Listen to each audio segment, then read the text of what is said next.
Assalamualaikum warahmatullahi wabarakatuh. Alhamdulillah, kita panjatkan puji syukur kehadirat Allah Subhanahu wa taala. Sampai dengan saat ini, siang ini kita masih diberikan kesehatan dan kesempatan sehingga bisa berkumpul di tempat ini dalam pelaksanaan berbagi praktik baik oleh Ibu Kepala Sekolah kita, Ibu Zainah SPD MPD, yaitu terkait penerapan model pembelajaran inovatif berbasis TIK. Jadi harapannya nanti pada saat Ibu memberikan praktik baik ini, Bapak Ibu guru dapat menyimak dengan baik dan bisa kita terapkan nantinya di sekolah kita. Jadi langsung saja kami serahkan kepada Ibu Kepala Sekolah. Kepada Ibu, silakan. Terima kasih Ketua Kopel Ibu Yana Alita. Baik, Bismillahirrahmanirrahim. Assalamualaikum warahmatullahi wabarakatuh. Yang saya hormati Bapak Ibu yang hadir pada kesempatan siang ini. Puji syukur kita panjatkan kehadiran Allah Subhanahu wa taala, Tuhan yang Maha Esa, karena berkat-Nya lah kita sampai dengan hari ini bisa mengikuti kegiatan di siang hari ini. Baik, hari ini saya akan berbagi praktik baik terhadap apa yang telah saya lakukan, yang telah saya ikuti dalam program pembatik, ya. Jadi untuk kali ini adalah serasi 1 atau sesi berbagi dan berkolaborasi bersama rekan-rekan guru di sekolah. Jadi sesi ini ada 6 kegiatan nantinya terkait dengan bagaimana pemanfaatan pembelajaran TIK dalam pembelajaran.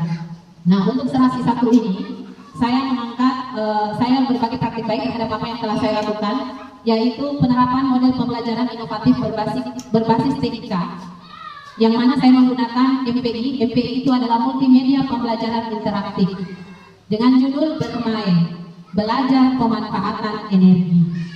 Namun sebelum itu saya paparkan dulu model-model pembelajaran inovatif yang berbasis TIK.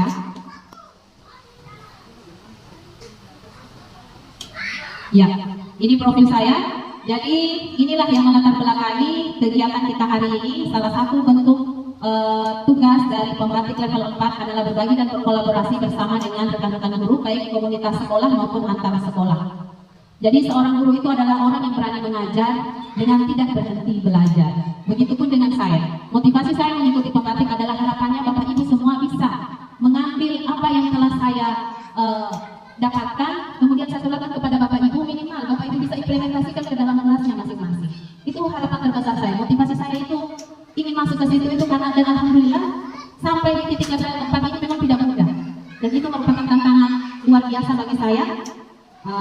Olehnya saya berharap apa yang saya sampaikan nanti ini bisa diambil dan diberikan menjadi motivasi bagi Bapak Ibu semua untuk implementasikan di dalam kelas masing-masing. Nah, ini adalah daftar pertanyaan atau daftar refleksi yang saya lakukan, ya. Nah, bisa saya minta komentarnya Bapak Ibu. Seberapa sering Bapak Ibu menggunakan model pembelajaran inovatif dalam mengajar? Seberapa sering? Nah, ini menjadi bahan refleksi. Apakah memang pernah atau bahkan sama sekali tidak ada? Atau bahkan kita hanya mengajar berdasarkan di buku, tidak berdasarkan sesuai dengan apa yang seharusnya? Itu yang pertama. Ini bukan yang perlu dijawab sekarang, tidak, tetapi ini menjadi bahan refleksi kita bersama. Kemudian yang kedua, seberapa penting media pembelajaran digital menurut Bapak Ibu? Bukankah dengan menggunakan media pembelajaran digital, misalnya melalui permainan, kita kasih nonton video, bagaimana respon mereka? Apakah mereka senang? Atau mereka sama sekali mengantuk atau kurang bersemangat? Nah, ini yang menjadi juga bahan renungan kita. Kemudian yang ketiga, platform apa yang sering Bapak Ibu gunakan dalam pembelajaran? Nah, sejauh ini Bapak Ibu telah menggunakan platform atau aplikasi apa saja dalam pembelajaran di tengah era digital saat ini. Saya mau menyampaikan Bapak Ibu bahwa saat ini kita berada di era digital, di mana semua hal yang berkaitan dengan kehidupan atau aktivitas kita sehari-hari itu semua menggunakan digitalisasi.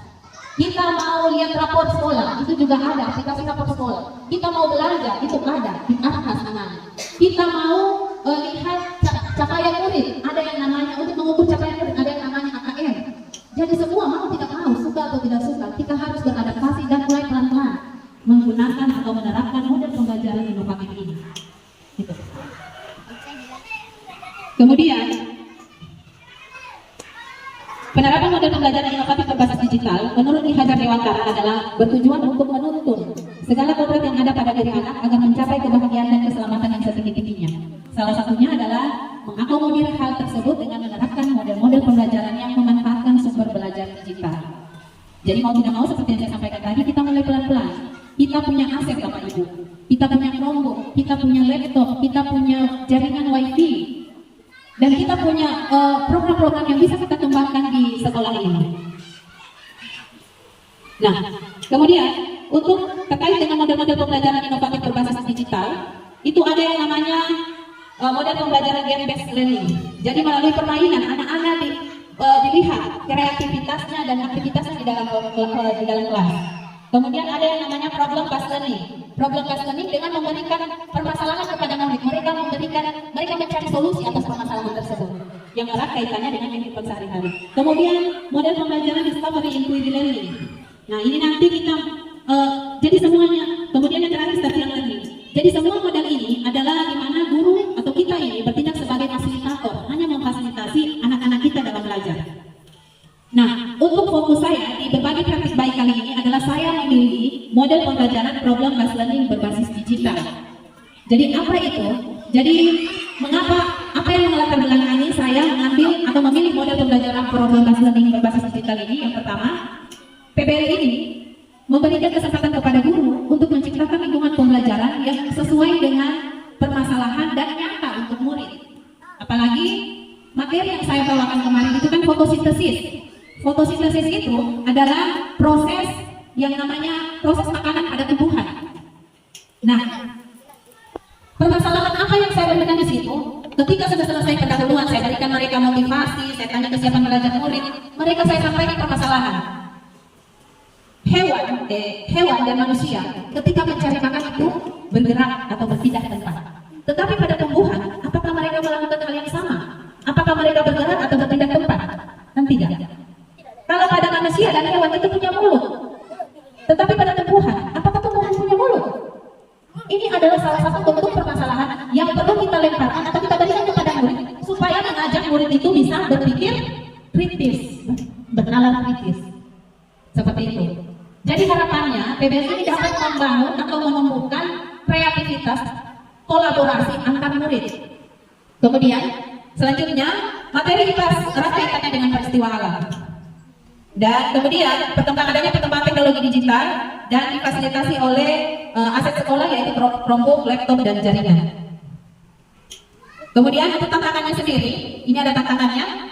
Sekarang tantangannya adalah kecepatan koneksi internet yang tidak sebanding dengan aksesibilitas untuk murid-murid yang jika menggunakan Chromebook. Karena kita kan kecepatan internet kita hanya 50 Mbps. Itu merupakan suatu tantangan jika semua kelas melibatkan pembelajaran berbasis digital. Itu tantangan yang pertama. Kemudian yang kedua tantangannya perangkat teknologi murid itu sangat terbatas. Jika kita kalau hanya menggunakan sekolah punya jelas tidak akan mencukupi. Tetapi ketika kita manfaatkan perangkat murid juga masih banyak murid kita yang di bawah kemampuan atau ekonomi yang di bawah. Seperti itu. Itu adalah satu tantangan di era digitalisasi saat ini. Kemudian terjadinya perubahan peran pendidik dalam pembelajaran di kelas. Jadi kalau dulu kita belajar, mungkin kita yang menjadi acuan para murid di sekolah.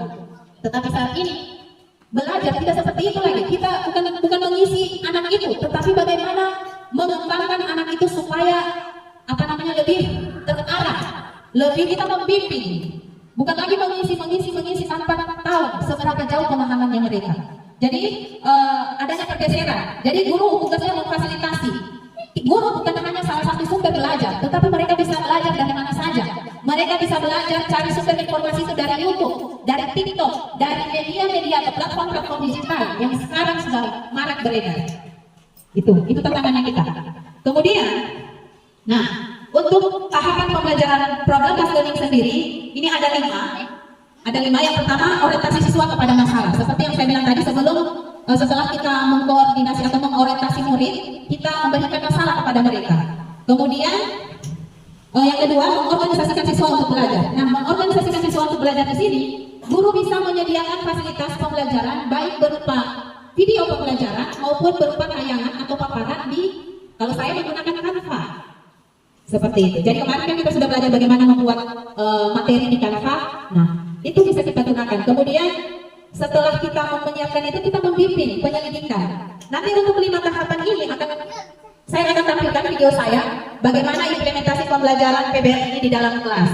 Nah, nanti Bapak Ibu bisa melihat sintak-sintak yang terdapat dalam ini apakah masuk semua atau tidak, seperti itu.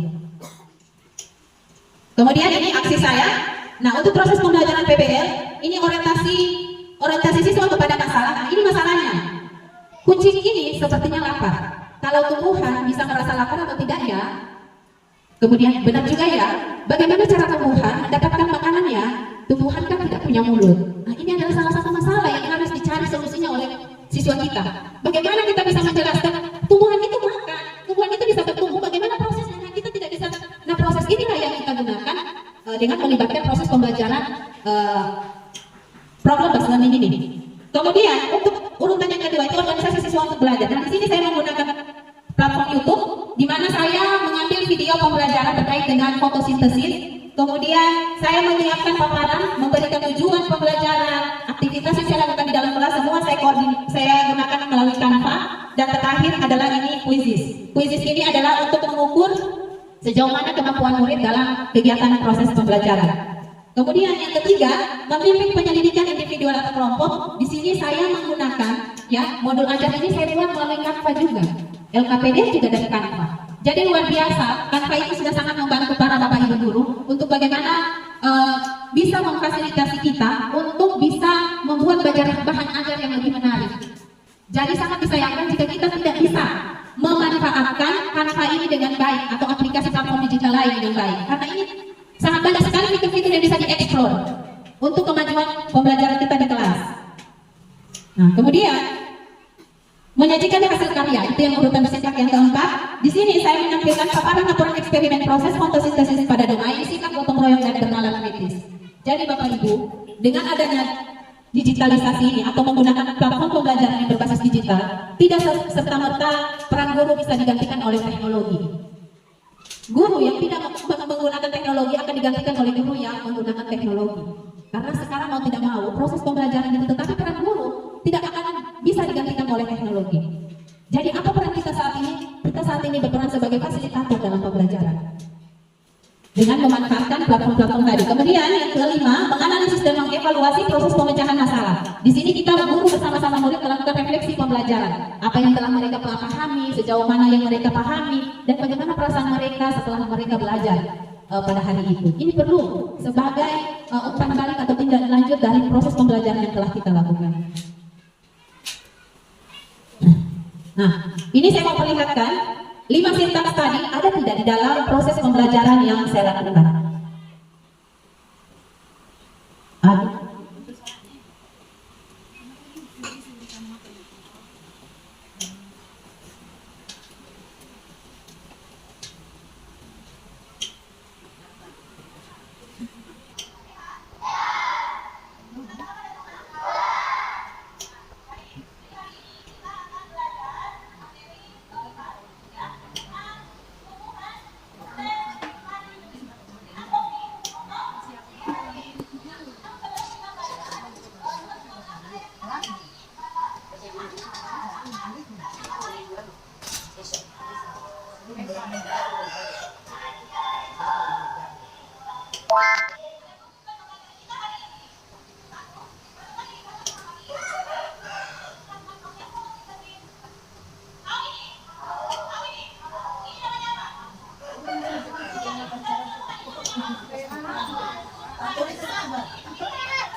Lihat nanti aktivitasnya, anak-anak serius, kemudian keterlibatannya mereka semua tidak ada, kolaborasinya doang. Padahal ini penilaian yang dibuat cuma karena keterbatasan kelompok, jadi satu orang, dua orang, satu laptop. Kalau tidak kan kolaborasinya orang itu kita mau lihat dengan ada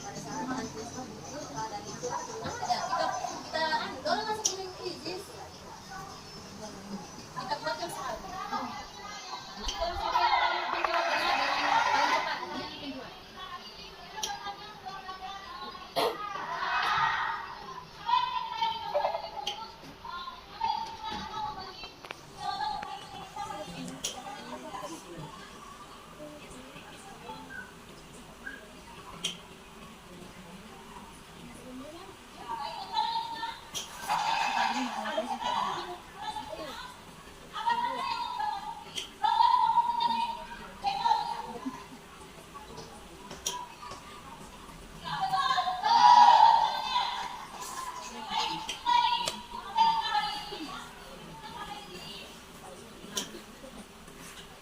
Sekarang dari kelima sintaks tadi. Dari kelima sintaks tadi kira-kira masuk semua tidak? Menurut Bapak Ibu?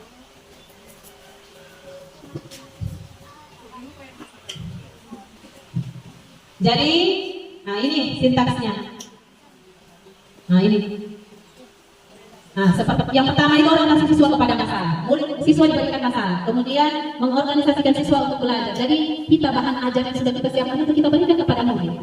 Apakah kalau literasi dulu, kita mau siapkan video pembelajaran, boleh. Tadi kan saya menyampaikan video pembelajaran, toh. Jadi untuk lebih jelasnya, itu semua hal yang perlu kita siapkan, kita persiapkan untuk murid kita. Kemudian membimbing penyelidikan. Nah, jadi guru tadi membimbing pada saat melakukan percobaan, membuktikan apakah betul tumbuhan itu melakukan proses fotosintesis.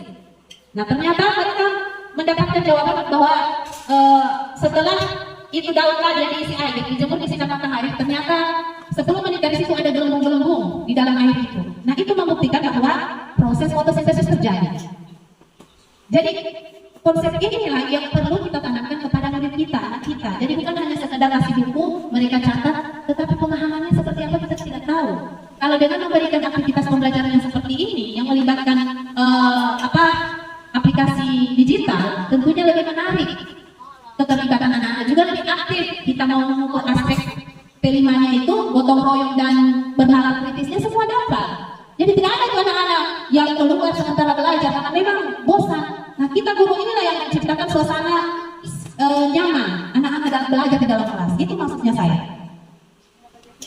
Ini CP-nya 2 CP. Nah, jadi begitu dan begitu juga dengan materi-materi yang lain. Nah, kemudian untuk refleksi sendiri, ini refleksi. Jadi dengan adanya model penerapan pembelajaran inovatif berbasis digital dapat meningkatkan motivasi dan semangat murid dalam belajar. Kemudian yang berikutnya membangun kolaborasi antar murid. Yang ketiga, terlaksananya pembelajaran yang menyenangkan dan benar. Saya yakin Bapak Ibu, jika kita belajar mengajar seperti yang saya tampilkan di depan ini, pasti tidak ada murid kita yang berkeliaran di luar. Pasti tidak ada murid kita yang izin ibu ke sana dulu, ibu makan dulu, minum dulu. Nah, harapannya melalui praktik baik ini ambil yang ibu bisa terapkan. Ini hanya pilihan Bapak Ibu opsional, tetapi kewajiban kita adalah bagaimana kita mendidik anak itu supaya dari yang tidak tahu menjadi tahu, utamanya penanaman karakter. Jadi kalau kita tadi itu karakternya yang saya mau bangun ini adalah kolaborasi dan bernalar kritis. Kan ada kelihatan di situ.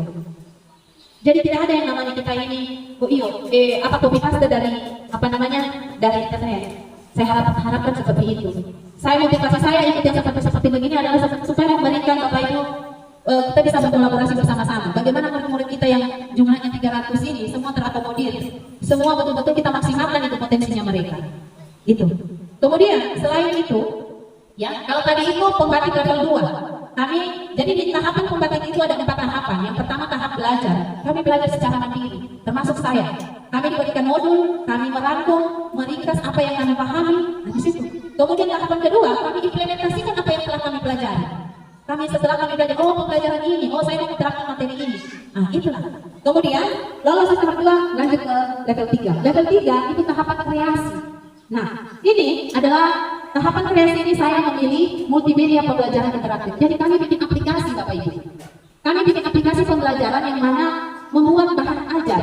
Jadi saya membuat aplikasi pembelajaran ini menggunakan Articulate Storyline atau AS.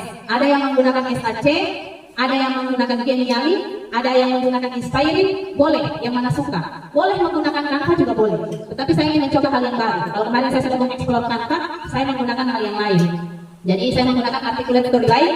Nah, untuk aplikasinya itu sendiri. Nah, ini tips memilih media. Sebentar saya perlihatkan aplikasinya. Jadi gunakan media pendukung yang sesuai kebutuhan materi. Jadi Bapak Ibu sesuaikan media yang Bapak Ibu gunakan. Kalau Bapak Ibu hanya menggunakan video, boleh. Bapak Ibu menggunakan buku bacaan berbuku juga boleh. Yang penting Bapak Ibu fasilitasi itu anak-anak untuk belajar. Jangan hanya ambil buku, catat hal-hal diam dulu, dengar dan pulang. Janganlah seperti itu. Kita ini era digital, semua sumber belajar ini dapat diakses sama anak-anak. Tidak bisa jadi mungkin anak-anak kita ini jadi lebih pintar daripada kita. Seperti itu. Kemudian tepat sasaran. Kalau tepat sasaran di sini maksudnya, jangan kita memilih media yang anak-anak yang masih kelas 1 kita pakai luar biasa materinya. Boleh juga, tetapi kita harus lihat berdasarkan kemampuan baca murid, kemampuan anak, kebutuhan anak dalam belajar. Itu. Kemudian tidak melanggar haki. Haki itu adalah hak kekayaan intelektual atau hak cipta yang biasa kita kenal dengan hak cipta. Kemudian jangan lupa menyertakan referensi. Jangan kita dibilang plagiarisme nanti, karya orang lain kita bilang karyanya kita. Seperti itu. Kemudian, ini barangkali pengantar. Saya mau perlihatkan aplikasi digital yang sudah saya buat.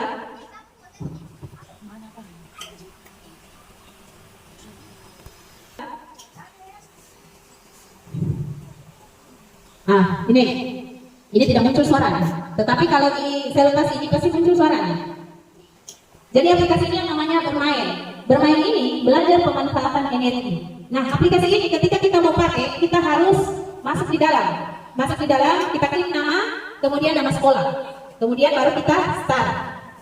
Ini ada semua suaranya Bapak Ibu. Cuma kalau di sini saya tidak bisa munculkan. Nanti sebentar saya kasih lihat secara langsung. Nah, di sini informasinya berisi tentang energi dalam kehidupan sehari-hari. Jadi ada 3 tujuan pembelajaran yang saya buat. Nah, ini, kemudian ini energinya, kemudian next. Kemudian ini petunjuknya. Petunjuknya ada halaman utama, kemudian tombol sebelumnya, tombol selanjutnya, keluar ke halaman login, nyalakan suara, matikan suara, dan tombol start. Nah, ini pengembang. Pengembang ini adalah yang mencipta aplikasinya. Seperti itu. Kemudian ini ditaruh referensi supaya kita tidak dibilang melanggar haki. Kemudian untuk materinya. Ini materinya ada 4 Bapak Ibu. Sebentar nanti saya akan bagikan ini aplikasi untuk bisa Bapak Ibu akses untuk murid-murid utamanya yang ada di kelas 4. Nah, materinya ini ada bentuk-bentuk energi, ada materi sumber energi, ada materi perubahan energi, dan ada materi energi alternatif. Contoh saja Bapak Ibu, saya minta satu persatu dulu. Ini pengertian energi. Nah, pengertian energi ini, ini next lagi. Berbagai bentuk energi di sekitar kita, energi panas. Nah, ini penjelasannya. Tetapi kalau di aplikasinya itu ada suaranya Bapak Ibu. Nah, ini energi panas berasal dari benda yang memiliki suhu tinggi, misalnya masakan. Ketika dipanaskan, dia akan mengeluarkan panas, panci sehingga makanan itu bisa masak. Energi cahaya yang dipancarkan oleh benda yang menghasilkan cahaya. Jadi itu barangkali ini banyak ini Bapak Ibu. Ini semua materinya yang sudah saya siapkan. Nanti silakan dieksplor lebih dalam. Kemudian ini energi bunyi. Nah, ini kemudian saya kembali ke untuk sumber energi. Nah, sumber energi ini ada energi terbarukan, ada energi tidak terbarukan. Energi terbarukan itu ini contohnya. Ya sekarang sudah beda. Energi terbarukan dan energi tidak terbarukan. Iya. Nah, kemudian, ini next. Nah, kalau sudah selesai ini angin lagi, angin, next juga. Terus biomasa. Biomasa ini mengandung energi berasal dari bahan-bahan organik. Nah, ini makanan. Kemudian bahan bakar fosil. Nah, terakhir, ini ada video. Di sini ada video ini, tapi di sini tidak mau muncul di paket. Nah, ini sudah. Jadi ini ada suaranya Bapak Ibu, tapi kalau di anu sini tidak muncul.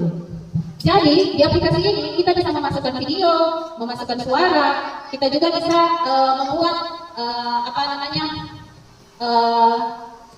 sesuatu yang mungkin susah kita jelaskan melalui media ini, kita bisa mudah memberikan gambaran kepada murid. Jadi ini barangkali untuk garis besarnya. Kemudian selain ini ada juga di dalam ini evaluasi. Saya memperlihatkan evaluasinya Bapak Ibu, ini latihan. Nah ini latihannya sudah saya jawab ini. Ini dijawab saja next. Kemudian next. Nah ini juga saya sudah jawab tadi next. Ya, contohnya ini Bapak Ibu. Nah kemudian di akhir, nah ini hasilnya. Congratulations you, nilainya itu murid mendapatkan 80. Inilah saya mencoba merancang aplikasi yang mana dapat digunakan di pembelajaran. Jadi aplikasi ini bisa digunakan di kelas 4 jika butuh, sesuai dengan kebutuhan belajar murid kita. Itu tadi pemaparan materi saya kali ini, berhasil berbagi praktik lain terkait dengan apa yang telah saya dapatkan dan telah saya lakukan di kelas dan pada kegiatan pembati kali ini. Saya ucapkan terima kasih. Saya akhiri. Assalamualaikum warahmatullahi wabarakatuh. KB, jika ada Bapak Ibu yang ingin bertanya, saya persilahkan. Terima kasih. Terima kasih atas pemaparannya, sungguh luar biasa. Kasih aplaus dulu kepala sekolah yang memberikan pemaparan. Ya baik. Iya, sudah bagus semua seperti ini ya. Hanya yang ada di sekolah kita ini belum 100% yang perlu dipenuhi. Seperti alat sarana dan prasarana. Seandainya semua kelas menggunakan seperti itu dalam waktu yang sama, tentunya tidak memungkinkan. Jadi seperti penggunaan Chromebook dan InFocus ya. InFocus kita tidak sebanyak seperti jumlah kelasnya kita. Jadi kita tidak bisa menggunakan secara bersamaan. Dan ini menjadi PR bagi kepala sekolah untuk bagaimana caranya agar supaya bisa terfasilitasi semua guru yang akan menggunakan. Terima kasih.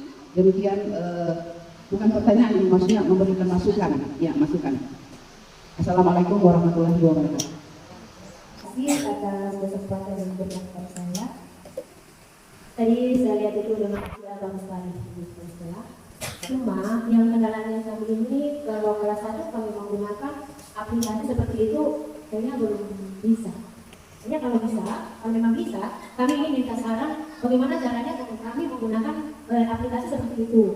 Nah, sedangkan kelas 1 itu belum bisa baca, belum bisa menulis, itu yang kami sarankan. Kami mohon petunjuk dari beberapa ya, dan terima kasih.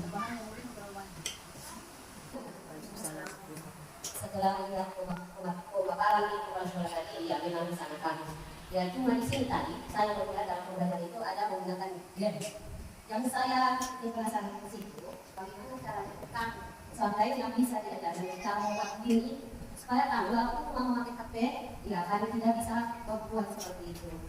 Oke, terima kasih. Assalamualaikum warahmatullahi wabarakatuh. Cuma menjawab pertanyaan satu persatu tadi dari Ibu Guru Ibu Yul, kemudian Ibu Rawiyah dan Ibu Zaimah. Jadi untuk pertanyaan Ibu Yul itu bukan pertanyaan ya, usul atau saran. Dan semoga saran yang Ibu tadi bisa, insya Allah bisa dipenuhi. Jadi pelan-pelan. Kemudian lanjut pertanyaan Ibu Rawiyah, bagaimana kami ini kelas 1? Jadi apa yang saya sampaikan tadi, saya tidak menyuruh Bapak Ibu membuat aplikasi seperti ini Bapak Ibu. Jadi disesuaikan saja dengan jenjang. Tadi kan saya sudah menyampaikan, disesuaikan dengan jenjang dan kebutuhan murid Ibu. Kalau tadi saya buat aplikasi untuk kelas 4 ya, buatlah pembelajaran atau media yang memanfaatkan, yang kira-kira menjawab kebutuhan murid Ibu, misalnya membaca. Kalau Ibu hanya misalnya buat di Canva, ya di Canva saja, jangan dipaksakan untuk buat aplikasi. Saya hanya memberikan gambaran atau contoh apa yang telah saya lakukan. Jadi kita ini berbagi praktik baik. Apa yang saya lakukan semoga bisa memberikan dampak positif kepada ibu-ibu semua. Gitu. Jadi disesuaikan saja. Kalau misalnya anak-anak belum bisa membaca, berarti media yang Bapak Ibu siapkan adalah pengenalan huruf dari A sampai Z, abjad. Jadi tinggal Ibu kemas. Pembelajaran Ibu kemas dengan menarik, ya, supaya anak-anak itu terbukti ya banyak dari sekian ribu yang menggunakan media pembelajaran berbasis digital. Kebanyakan itu anak-anak terlibat aktif dalam belajar. Semangat mereka itu tumbuh. Ketimbang dengan kita yang belajar hanya menggunakan buku saja. Ya, itu yang perlu kita pahami. Jadi mau tidak mau, suka dengan tidak suka, tantangan terus maju. Kita tidak bisa membandingkan cara mengajarnya kita tahun lalu atau era 2020 dengan era saat ini, yang mana sudah sangat jauh berbeda. Dulu kita mungkin jalan kaki ke sekolah, tapi sekarang kalau anak-anak disuruh jalan kaki, mau tidak? Kan seperti itu, pasti anak tidak mau. Karena apa? Mindset mereka itu tidak seperti begitu lagi. Sama dengan hanya pembelajaran ini, terus berubah. Perubahan ini adalah sebuah keniscayaan, akan berubah terus. Besok pun kita tidak akan tahu perubahan seperti apa lagi yang akan digariskan kepada kita. Jadi sebagai kita seorang pendidik, kita beradaptasi dengan pembelajaran yang saat ini sudah ada. Seperti itu barangkali. Kemudian untuk kuisis, nah ini kuisis, nah itu sudah ada di share di grup lagi. Untuk saya menyampaikan bahwa besok itu ada materi terkait bagaimana pemanfaatan kuisis dalam pembelajaran untuk fase A. Untuk fase A itu besok kita melaksanakan kegiatannya di sini, diikuti oleh 25 sekolah, ya, 25 sekolah. Kemudian diikuti oleh 25 sekolah untuk fase A, kelas 1 dengan kelas 2. Hari Kamis kita akan melakukan pertemuan kembali untuk fase B, dilaksanakan di SDN Intilodu, Pak Sofyan. Jadi bagi guru-guru yang fase A, fase B, kemudian untuk fase C di Sidondo, SDN Sidondo, SDN-nya Pak Aminuddin, kita ke Sidondo. Hari Jumat itu kan hari Jumat ya, jadi kegiatannya sama seperti ini, ya maksimal 2 jam. Ya, tetapi materinya bukan ini, materinya berbeda. Seperti itu. Jadi harapannya menjawab pertanyaan Ibu Zainab tadi, semoga besok bisa kita sama-sama di sini. Besok itu mulainya jam 1 siang. Jam 1 siang ya. Jadi harapannya Bapak Ibu, iya, fase A besok, fase A. Kemudian nanti di hari Sabtu itu kepala sekolah dan operator. Kemudian untuk hari Senin, saya itu membawakan materi di BPP, di Balai Sutomo, dari hari Senin dan Selasa. Jadi seperti itu. Nah, itu saja barangkali terkait dengan sebelum saya tutup, masih ada pertanyaan? Iya. Ada tadi silanya Ibu sampaikan itu diperbaharui dan tidak terjadi. Itu kan baru saya juga sempat. Energi terbarukan dan energi tak terbarukan. Yang kurmen sekarang sudah ada bahasanya begitu. Di buku kurikulum merdeka sekarang, energi terbarukan dan energi tak terbarukan. Jadi kita menyesuaikan terus ini. Kalau dulu mungkin di zaman saya juga SD itu sumber daya alam yang dapat diperbaharui dan yang tidak dapat diperbaharui. Cuma ganti nama, ganti istilah, sama dengan kurikulum. Ya, itu saja barangkali. Masih ada? Tidak ada? Ya, baik. Terima kasih atas waktunya Bapak Ibu semua yang hadir di sini. Semoga apa yang saya sampaikan tadi bisa memberikan semangat dan motivasi Bapak Ibu untuk